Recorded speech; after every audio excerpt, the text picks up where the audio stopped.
Welcome to The Adaptable Octopus, a podcast hosted by Blair Riggs. Through honest and heartfelt storytelling, Blair shares her experiences navigating life with cerebral palsy. Each episode explores how she's adapted to challenges, found strength in vulnerability, and embraced her unique path. Her journey is a reminder that resilience and creativity can help us overcome even the toughest obstacles. Follow along to hear Blair's insights, connect with her story, and join a community that celebrates growth and adaptability. Subscribe now to be part of the conversation.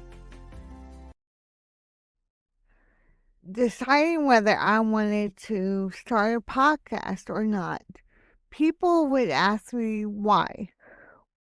What makes you different? Well, actually, I am not different. Approximately 1 million people in the United States has hemiplegia cerebral palsy. So that makes me 1 out of 1 million. I can't change the world, and I realize that. But when I became okay with who I was, the world changed for me. Through my stories and the stories of others, I hope to bring light, to debunk all myths about cerebral palsy. By sharing our stories of change, resilience, and how we learn to adapt, I'm your host, Blair Riggs. Welcome to the Adaptable Octopus. Out of $41.7 billion that the National Institute of Health spends each year, only $28 million goes towards research for cerebral palsy. People like me, this isn't just a number, it's information that is holding us back from getting the help we need. Growing up, I didn't even understand what cerebral palsy was. I just understood I had it. And it was something no one talked about, like a dirty little secret. One of the earliest memories I have was my mom forced me to go get prayer after every service. I believe she was trying to pray the cerebral palsy away. After church, my nanny used to take us to the ground round. I wasn't able to order ribs, but my cousins were. In the first couple episodes of the podcast, I go a little deeper into my childhood. I share stories of abuse, mentally, physically, and emotionally. But I'm not alone. 70% of disabled people have reported some kind of abuse. The lack of knowledge about cerebral palsy has affected my life as a single, divorced parent. Currently, today, I have a 14-year-old daughter with her own mental illness, and I am having a hard time being heard as a mother, and I believe that's due to the lack of knowledge.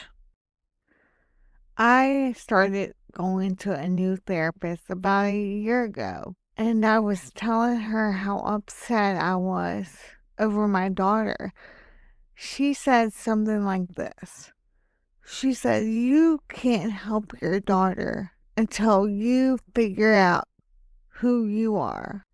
That day, I joined my first cerebral palsy support group.